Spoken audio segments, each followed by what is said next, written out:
This is my guy, Jay Lynch. I have a message for the people. Just like, what's the man who had the book that says he has a message for the people? Was it, what's the minister's name that said he has a message for the people?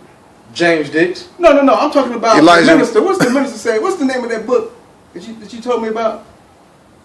A message to the people or something? Message to the black man. A message to the black man. Well, this is a message to all the people. The black man, black woman, black child, black everyone who needs to hear a message. Poor preparation promotes poor performance. And poor performance promotes pain, which can potentially prohibit you from progressing to your purpose. Right and exact. What is your purpose? You need to define that. But unless you're prepared, the purpose will not manifest itself. Jimmy, message to the black man, to the black woman, and to the black child. Be out. Jimmy Dix, y'all. That's my name. They call me JD. JD. On the one. Hey, this is one of the guys that actually saved my life. God is on earth. Ha. God is on earth. I'm going to tell you like this. When I was down and out, I mean, to the bottom. This brother came down on 22nd and Madison and told me, he said, Jerry, this is not you. Got to come about. He said, this is not you. He said, the way you living, this is not you. And that inspired me and helped me to get to where I am now. God is on earth. Peace, God. But you know what, Jerry, let me ask you, you know what? I like to turn, if we can, I like to turn this into a little interview. Okay. Because I think that what you're saying really can impact other people's lives. If you, let's just say you go back 10 years ago and you look at where your life was and where you thought you were going, what were the 3 things you would tell a young person who was in a spot where they didn't know where they were going or what the outcomes might be? What are some things that people need to do right now to change the complexity of their life? First of all, they need to find out who they are. Right. You can't move to point 2 or B until you know who you are. Right. Once you know who you are, then point 2. Right. Know your purpose in life. Right. Number 3, do your civilized duty. Right. Each one teach one. Right. Once you figure out what you need to be in life, what's your purpose in life, and you know what's going to make you a positive black man, doing positive things, trying to be righteous. Mm-hmm. Once you find out those things you need in your life that's made you, that brought you to this point, right, that shouldn't be a secret.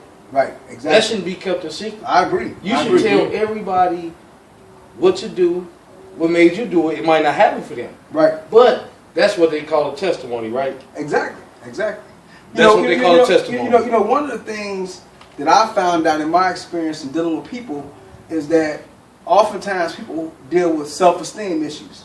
Right. And when you have low self-esteem, it causes you to do things that you wouldn't normally do. Mm-hmm. You know, so let's just say, for instance, you grew up in a household where maybe you were abused physically or mentally, or somebody was telling you were stupid and dumb constantly. That has an impact on who you are as a person. Right. Which ultimately causes you to make decisions that may not be in the best interest of you, your family, or anybody else. So I think that we have a lot of young people and even some adults, because if you're not delivered or understand, like you talked about, not understanding who you are, and your purpose in life. Right. So that impacts all the decisions you make in your life impacts that. Right, but it goes down to this also. A lot of people make excuses. Mm-hmm. This happened to me in my life. That's why I'm like this. Right. I mean, it comes a time when you have to break that cycle. Right. But not only that, even in that side of things, the reason why certain things happen to you is so that you could see something, right, or you could be a positive to somebody else. Because even people, this is when you decide, what am I supposed to do with this message? What am I supposed to do with this? You have to think like this that. Situation. Right.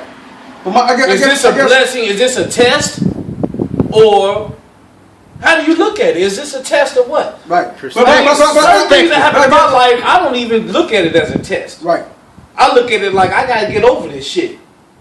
I I gotta make it through. I don't put tests in my mind. I don't put that God is putting me through a test. Right. Because I'm God on this earth. Shit happens for a reason. I gotta take care of what's going on. Yeah. But that's just me. But I still believe. You know what I'm saying? And I think we. God Almighty ain't gonna make shit happen unless I try to put my first foot forward. Right. God help them who help themselves. You dig what I'm saying? Exactly. I'm not gonna sit back and wait on Jesus and God to do something for me. I gotta do something. But you gotta make some movement. I always tell people that's why you get put one foot in front of the other. Yeah. You have to. You know what? I'm a paraphrase, but in the good book it says, you know, if you knock on the door shall be open. Mm-hmm. But many people stand at the door and won't knock on it. Them motherfuckers get to knock. And see, them motherfuckers get to knock and turn it off. Gotta knock on the motherfuckers look through the people that motherfuckers keep home. Hey, anybody home? Anybody home? Them motherfuckers scared. See, again, I just think that that people, again, I think it goes back to a person's the way they feel about themselves. It's a reason why a person will knock on the door. You Right. made the decision to knock on the door, Right. and that's why you have been delivered or your life has been transformed because you decided to knock on that door. Now, you as well. Yeah. I can talk about my experience of coming home and work on the back of that garbage truck for 5 years. Mm-hmm. But I had to make a decision, just like you did, to finally knock on the door. Right. Without knocking on the door. My decision, I'm gonna tell you, my main decision, where I'm right now, and where I'm gonna continue to be, rising to the top. I was always told I would never be shit in life. I remember that.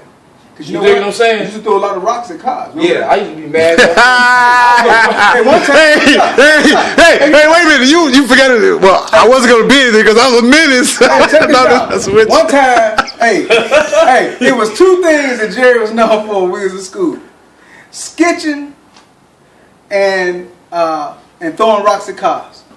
And if you don't know what sketching is, it means that when the snow has falling on the ground and the snow plows have leveled it out, you walk in the middle of the street and you might find a vehicle that's driving pretty fast and not too fast, and you grab the end of the bumper and get to your destination. That's called sketching. He was the pro of sketching. And the second thing was, we walk home from school and this dude be like, man, he don't tell nobody what's gonna go on. He just be like, and he had an arm. The dude should have been a Major League Baseball pitcher. The dude throw a rocket, boom, break the back window out. He said, man, y'all run. I stood there. Dude come to me and say, hey man, I'm scared. My homemate always said, don't you run. Hey, I don't run. They said, hey, was you with that guy? I said, I don't know. I don't know him. I don't know his name. I don't know nothing. But man, I'm telling you, all the things, man, that we did and all the fun we had. Man, I'm happy today. Cub Scouts. Thanksgiving, yeah, Cub Scouts, all that. Cub Scouts. I still think your daddy put weights in those cars. Yeah, I want to. You and Delroy Bridgman, James Dick's daddy. Delroy Bridgman's father. Pinewood Derby, baby. They won the Pinewood Derby every year. I think they put weights in those cars. When them cars would go down those goddamn Which they did. A little small weight. Yeah, the motherfuckers cheated me every year. But you know what? To sum up, and we're going to end this. Yeah. Hey, we want you to understand one thing. No matter where you are in your life, no matter what is going on, you feel like the walls are closing in, there's always hope, there's always an opportunity to improve your life. But you got to make the decision. As we talked about, you got to knock. And once you knock, it gives you the opportunity to either walk through the door or stand and look at what's inside from the outside. What you got, man? Close them out. I'm going to close you out with this. When the student is ready, the teacher shall appear. Because what I always say is when you got something that is, that you think is a hindrance, raped as a kid, beat as a child, things like that, you have to talk about it. Yeah. Because if you don't talk about it, you will find out that other people went through the same thing, or you can help other people out. By talking about it, you get it out of your system or write it down, put it in a book, whatever. Even if you write it down, take that, and you don't want to share it with nobody else, take that piece of paper and burn it up. But as long as you write it down, get it out of you, and you'll start to feel so much better. I agree. We out. You know what, man? One more thing.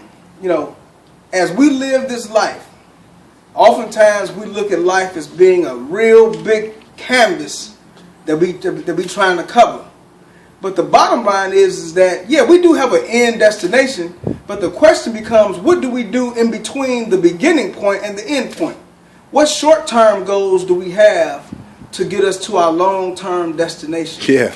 You know, so that means that if you want to be a rocket scientist, then what steps are you taking between where you are now? Maybe you have dropped out of school, or maybe you have not even decided to go to school, or maybe you feel like school is not even the thing. Maybe you want to do something else.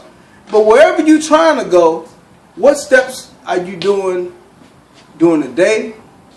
And those days turn into weeks, and those weeks turn into months, and those months turn into years, and those years can turn into a lifetime without having a clear destination about where you're going. All right, last word. Because what he's saying is begin with the end in mind. Right. And Stephen Covey talks about that. And you can walk all the way back. You got to know where you got to go so you can walk it all the way back. Peace out. Peace out. Ain't it with this one? That was good. That was, hey, actually.